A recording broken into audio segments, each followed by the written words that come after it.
pagbabago ng takbo at walang mangyayari kung hindi mo susundan. Magbukas ka ng isipan kahit talo may natutunan. Di mo lang alam at di mo maintindihan lahat ng nangyayari sa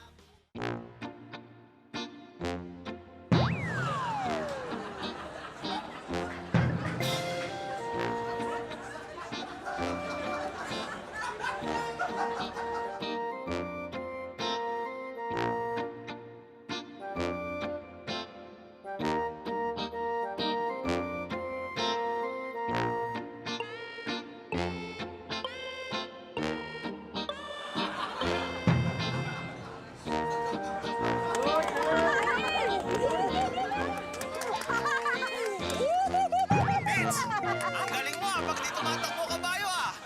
Patakbuhin kaya natin! Hoy, Patrick ako! Hoy! Para! Hoy! Tama na ka!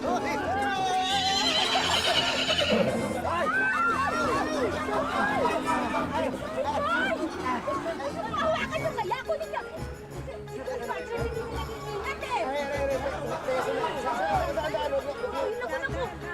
Parang tuloy, napilayan ng tuloy itong egg ko. Vince, huwag kang mag-alala. Pilay hangin lang yan. Naghihilot ako. Ano ba? Oo, huwag mo kukontrahin ha. Pipitin ko pa kalawa ha.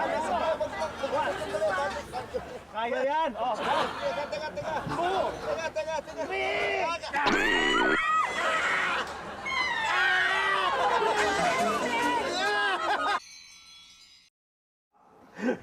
I'll drink to that. Yes, sir.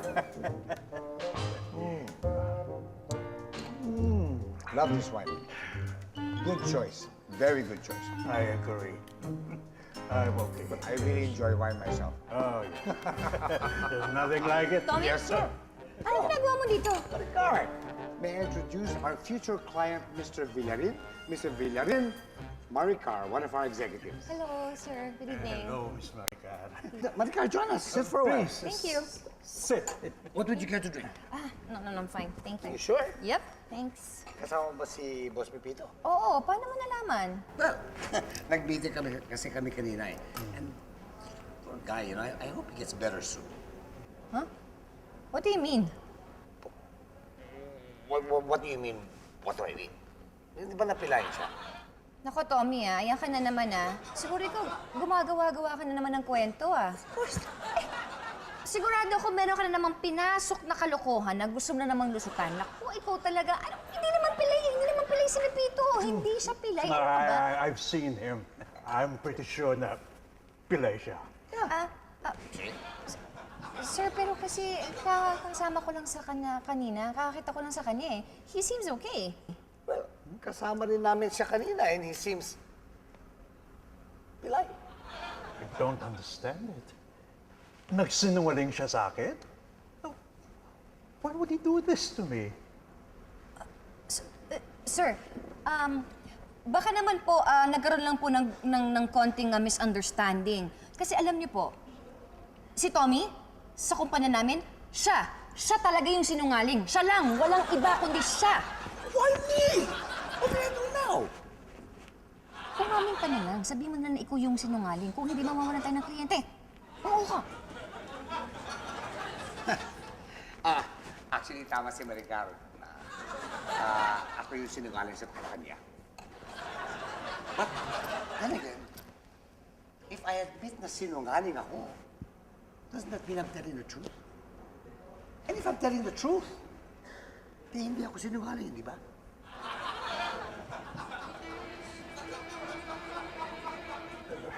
It doesn't matter.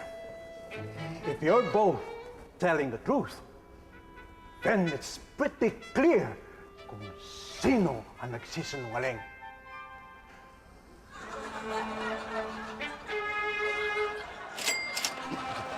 Go! Wait.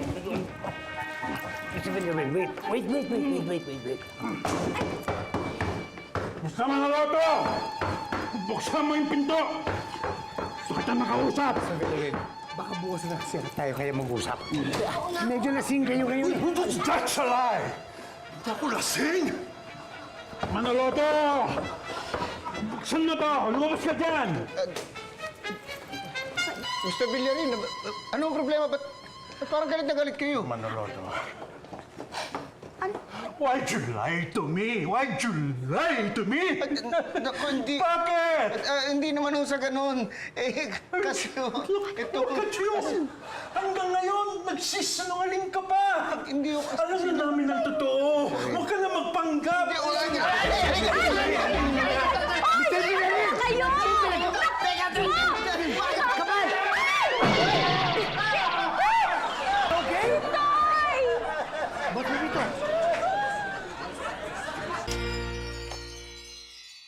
Baby, ilan ako ng mga bahay na, no? Oo nga, ano? Pag. Kadik ko. Pero ang ganda.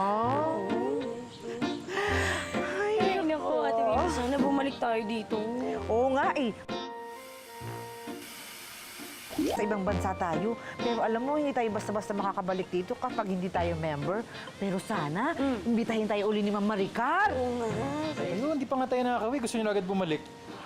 Alam ko na, sirain natin yung motorhome para hindi tayo makabalik. Alam mo, si Raulo na nakakaisip niyan. Tama. Kaya nga. Talaga? Aminado. Ito eh, ano pala sinasabi? Sige, kunin ko na yung kotse. Ayun na, ayun na, ayun na, ayun na. Ano? Oo nga. Oo, ito tapos. Okay. Pare, salamat ha. Bigyan ng tip. Ng tip? Bubuo ang pera ko eh. Puro libo.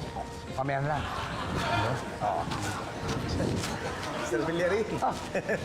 Oh, Mr. Manaloto. I'm sorry sa nangyari kagabi, ha? Ay, naku, wala ko yun. Naintindihan ko kung ba't yung nagalit ng ganun. Sana naintindihan niyo rin kung ba't nagawa ng asawa ko yon. Believe me, I understand. In fact, itutuloy ko ang pag-invest sa company ninyo. Salamat. I'm sorry. Sir, I'll fix the papers as soon as I get to Manila. Okay? Huwag niyo kalimutan yung commission ko, ha? Si Tommy, may pilay ako, wala ko amnesia. Paano, Mr. Manaloto? I'll see you in Manila. Ingat kayo sa biyahe, ha? Oo, salamat ho, Mr. Villarin. Thank you. Sorry.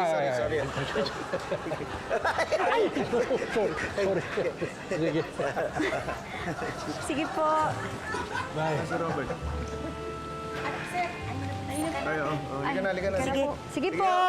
Sige po, ingat po. Halika na, anak.